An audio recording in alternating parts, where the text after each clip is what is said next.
makanya pada saat saya diminta oleh Bapak Menhan Prabowo pada saat itu tahun 2001 untuk membantu mengembangkan kendaraan taktis yang nanti bisa dipakai sebagai dual use military dan civilians, maka dual use-nya bisa dipakai untuk kendaraan otomotif nasional. Bagi saya, ketika kita ingin memimpikan ya, industri pertahanan kita besar, itu harus dimulai dari domestik dulu. Domestik menggunakan itu. Jadi saya pikir ketika Pak Presiden menggunakan Maung, lalu dia kemudian kemarin saya lihat TNI gitu ya, Kemhan menyerahkan Maung, itu saya pikir sinyal. Dan itu memang harus dilakukan.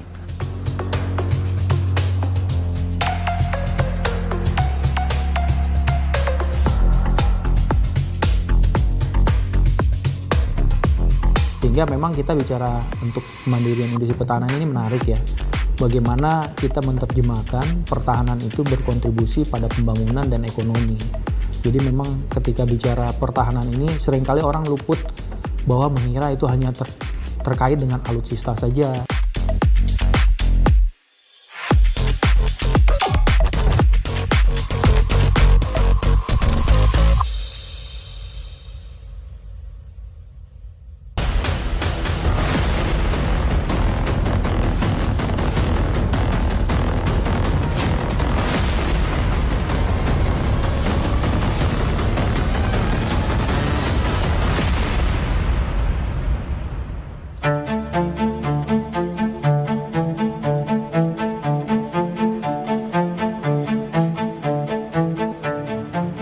Usai dilantik sebagai Presiden ke-8 Republik Indonesia di Gedung MPR, DPR, DPD Senayan.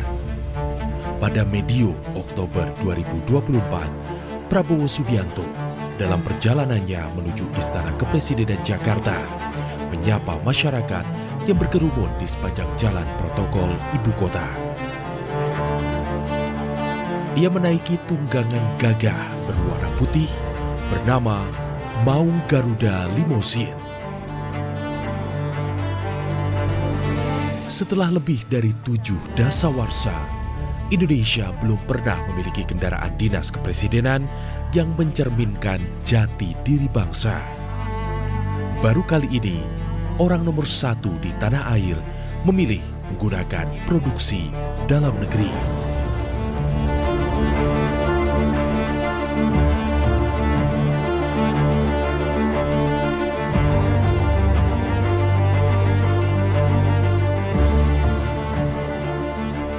Mulai dari masa kepemimpinan Presiden Soekarno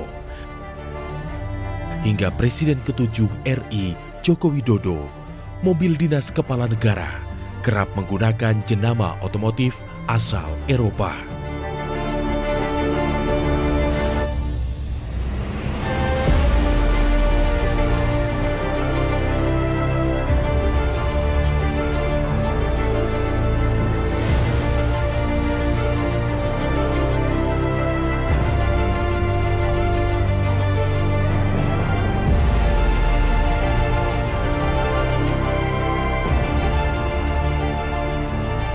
Maung Garuda Limousine lahir di Bandung dari produsen kendaraan dan peralatan pertahanan dalam negeri PT Pindad. Maung Garuda Limousine merupakan varian terbaru dari seri Maung MV3 yang didesain dan dikembangkan menyesuaikan pesanan langsung Presiden Prabowo. Kendaraan yang tampil maskulin dan eksklusif ini memiliki proteksi tinggi. Namun, tak mengesampingkan kenyamanan bagi penumpangnya. Dengan portofolio produsen alat pertahanan dan keamanan, Alpha Hankam, sejumlah fitur teranyar dibenamkan di Maung Garuda Limousine. Prototipe rantis Maung PT Pindad pertama kali muncul di ajang Indo Defense Expo and Forum 2022. Sebuah pameran dwi tahunan terbesar se-Asia Tenggara. Ajang promosi produk pabrik alat keamanan dan pertahanan internasional. kira-kira gitu. Jadi prosesnya memang sejak 2021, kemudian 2022 kita sampaikan prototipenya, kita tampilkan di Indo Defense prototipenya. Kemudian kita berikan yang low production volume-nya, kita sampaikan di 2023 pada saat di Rapim Kemenhan, Rapim TNI dan Kemenhan. Dari situ diresmikan oleh Presiden Jokowi waktu itu. Jadi panjang prosesnya dan memang seperti itu. Pengembangan produk itu nggak bisa langsung 3 bulan, 6 bulan nggak bisa. Itu bisa minimum 2-3 tahun. Minimum itu. Rantis Maung juga pernah dimodifikasi menjadi Pope Mobile.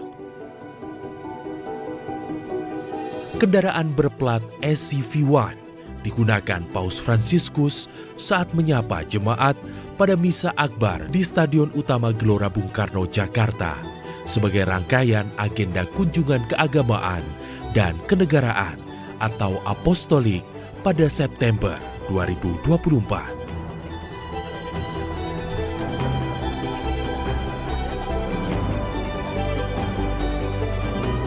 Pengembangan kendaraan taktis Rantis Maung PT Pindad merupakan permintaan Presiden Prabowo kala menjabat Menteri Pertahanan yang ingin industri pertahanan dalam negeri mampu memproduksi kendaraan yang tak hanya mengakomodasi kebutuhan militer tapi juga sipil.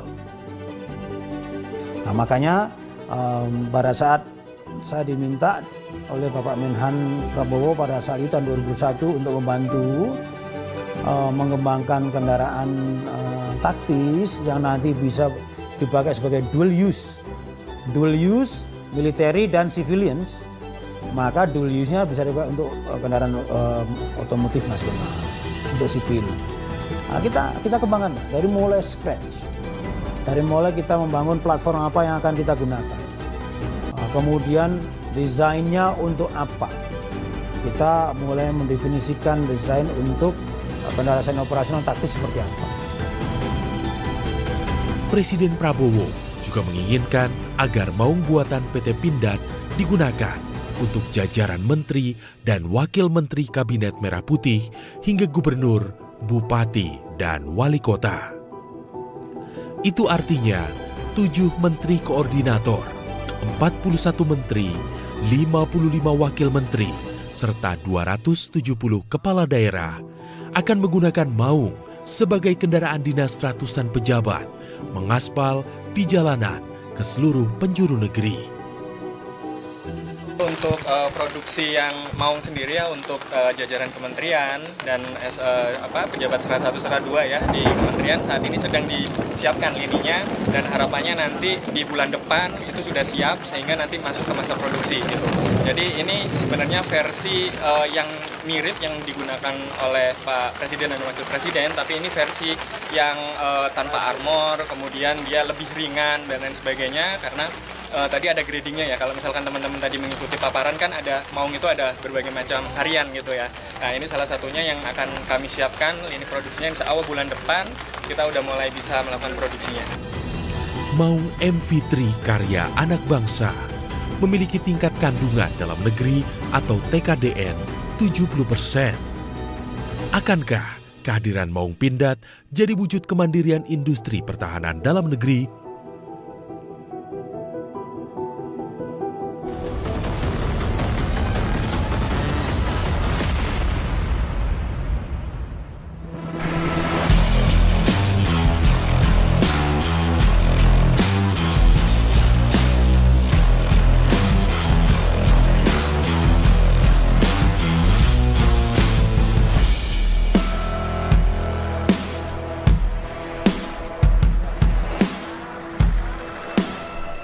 Dikembangkan dan diproduksi perusahaan pelat merah bidang produksi kendaraan dan peralatan pertahanan, PT Pindad. Kehadiran maung membuktikan bahwa Indonesia mampu menciptakan kendaraan militer kelas dunia. Maung memiliki kandungan tingkat komponen dalam negeri TKDN sebesar 70%.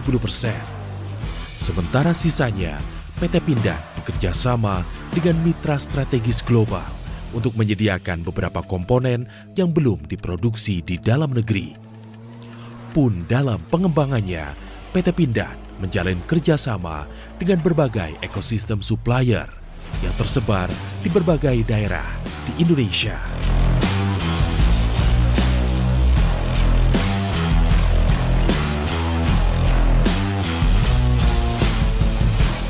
Jadi tim Pindad ini kita tidak mau beli gelondongan, apalagi semuanya impor tidak. Kita bangun ekosistem. Ekosistem kita bangun supplier dari mulai Probolinggo. Sejauh Probolinggo sampai Tangerang, bahkan ada yang di Medan. Jadi ada 65, 66 kalau tidak salah mitra kita bangun step by step. Kita deploy beberapa engineers quality kita. Mereka menetap di sana, melihat komponen-komponen kita, sehingga kita pemberdayaan supplier tier 2, tier 3, tier 4 ini benar-benar berjalan. Sehingga sekarang ini kalau kita hitung termasuk bobot manfaat perusahaan BMP, TKDN kita di antara 60-70%.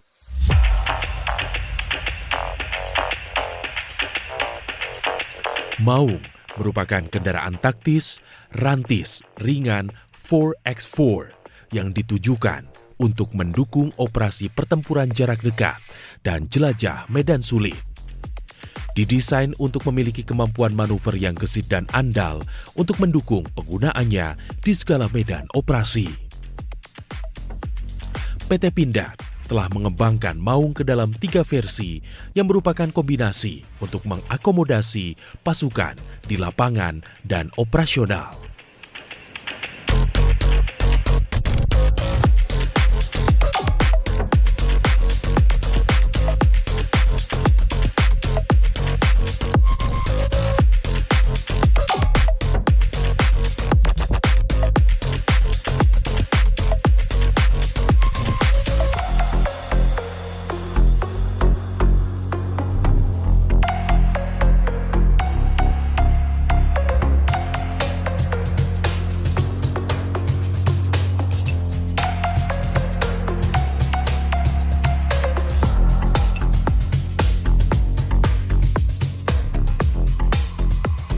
Jadi tadi ada 3 versi yang Maung ini, tapi konten suspensi, differential lock, independent suspension semuanya sama, tidak ada yang kita kurangin. Tapi dari si door dan konten yang ada di roof, kita ada yang versi yang paling sederhana adalah versi tangguh, Spartan itu. Kemudian versi kedua adalah versi jelajah, pintu tertutup, tapi soft top atasnya. Atau versi komando. Versi komando ini yang full level, up level, pintu tertutup, hard top. Jadi itu dan kita memiliki ground clearance yang cukup tinggi, Pak. Ground clearance cukup tinggi, engine horsepower-nya juga cukup tinggi. Kita di angka hampir 200 horsepower, torque-nya di 440 Nm. Jadi kalau kita ada 60% grade tanjakan, aman nih, Pak.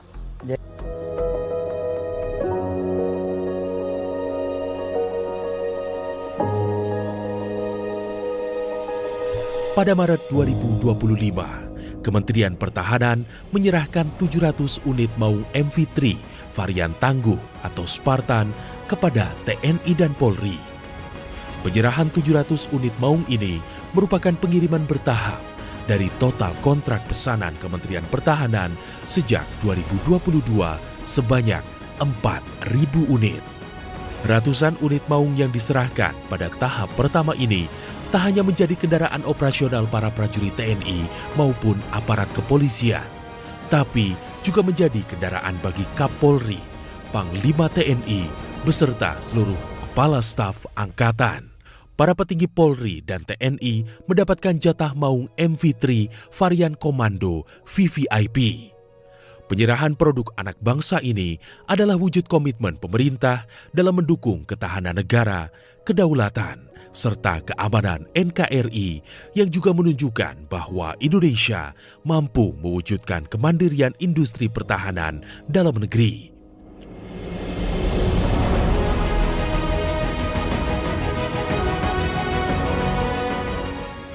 Hari bersejarah untuk pemerintah, untuk industri pertahanan, kemudian untuk TNI dan Polri, karena hari ini pemerintah secara resmi menyerahkan produk nasional industri pertahanan yang dikelola oleh PT Pindad untuk digunakan oleh TNI dan Polri di dalam menjalankan tugas-tugas operasionalnya. Penggunaan rantis maung buatan PT Pindad di ranah domestik menjadi sinyal baik untuk masa depan industri pertahanan nasional. Bila telah mampu memenuhi kebutuhan dalam negeri, niscaya pintu menuju pasar global bakal terbuka lebar. Bagi saya, ketika kita ingin memimpikan industri pertahanan kita besar, itu harus dimulai dari domestik dulu. Domestik menggunakan itu. Jadi saya pikir ketika Pak Presiden menggunakan maung, lalu dia kemudian kemarin saya lihat TNI gitu ya, Kemhan menyerahkan maung, itu saya pikir sinyal. Dan itu memang harus dilakukan. Anda tidak bisa memaksa negara tetangga untuk menggunakan produk Anda kalau Anda sendiri tidak memberi contoh. Ini sebenarnya bagus atau enggak? Dan saya pikir ketika itu digunakan oleh semua antar kendaraan operasional TNI dan Polri, kan akan tahu. Nanti kan itu juga akan bisa memberikan masukan pada Pindad untuk bagaimana pengembangan ke depan-depannya. Kemandirian industri pertahanan nasional sudah menjadi cita-cita bangsa sejak belasan tahun silam. Sejumlah regulasi serta upaya sinergi dilakukan untuk bisa mewujudkan industri pertahanan nasional yang tak hanya unggul di dalam negeri, tapi juga mendobrak pasar yang lebih luas.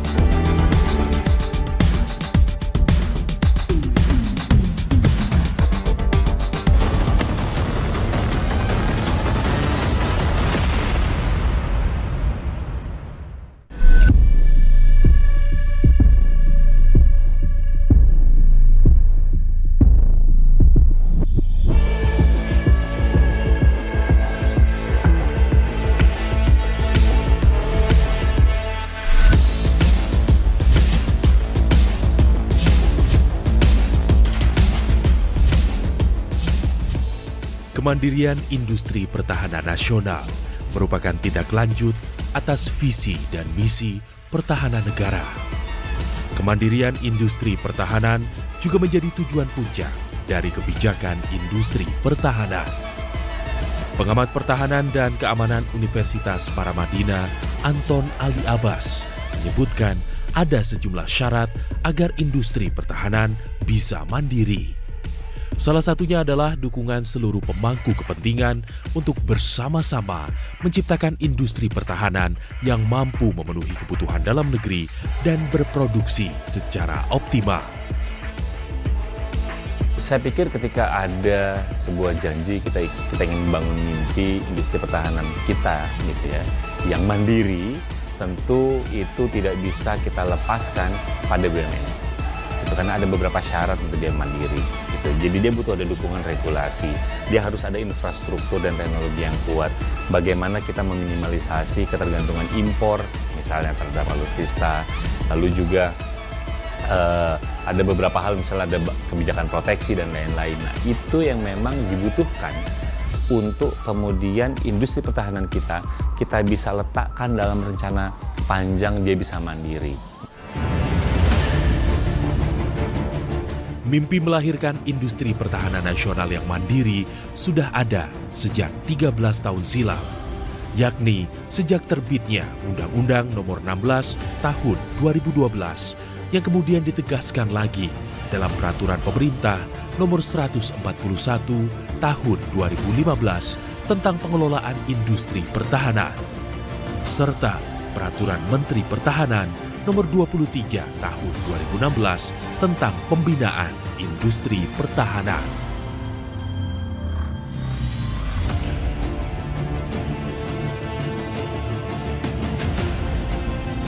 Kementerian Pertahanan selaku leading sektor di bidang pertahanan bersinergi dengan seluruh pemangku kepentingan terkait, mulai dari kementerian, badan usaha milik negara BUMN, hingga sektor swasta dan perguruan tinggi dalam rangka berkolaborasi menjawab tantangan yang dibutuhkan dan siap menghadapi ancaman di sektor pertahanan.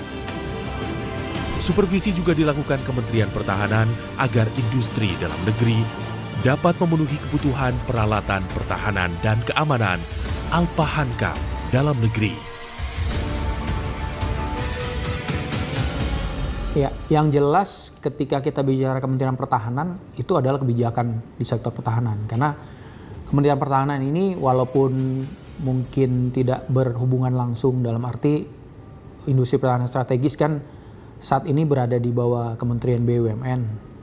Tapi secara teknis supervisinya adalah di Kementerian Pertahanan, dalam hal ini Menteri Pertahanan. Sehingga memang ketika akan membangun prototip atau memproduksi alutsista, itu selalu akan dikonsultasikan. Nah, kebijakan ini diatur oleh Menteri Pertahanan. Dalam hal ini Kementerian Pertahanan memang yang menyusun ya kebijakan-kebijakan itu, termasuk juga arah pembangunannya karena melakukan penyelarasan dengan kebutuhan yang dibutuhkan oleh TNI. Industri pertahanan merupakan salah satu hal krusial dalam mendukung sistem pertahanan dalam negeri demi menjamin eksistensi bangsa dan negara. Industri pertahanan yang kuat dan mandiri memiliki dua efek utama, yakni manfaat langsung terhadap pembangunan kemampuan pertahanan serta berdampak terhadap pembangunan ekonomi dan teknologi dalam negeri. Sehingga memang kita bicara untuk kemandirian industri pertahanan ini menarik ya. Bagaimana kita menerjemahkan pertahanan itu berkontribusi pada pembangunan dan ekonomi. Jadi memang ketika bicara pertahanan ini seringkali orang luput bahwa mengira itu hanya terkait dengan alutsista saja, dengan tentaranya, dengan SDM-nya. Tapi padahal tidak, bahkan jauh lebih kompleks dan bahkan dari kemandirian sektor industri pertahanan tadi bisa mendatangkan profit yang memang bisa berkontribusi pada peningkatan ekonomi dan pertumbuhan ekonomi Indonesia.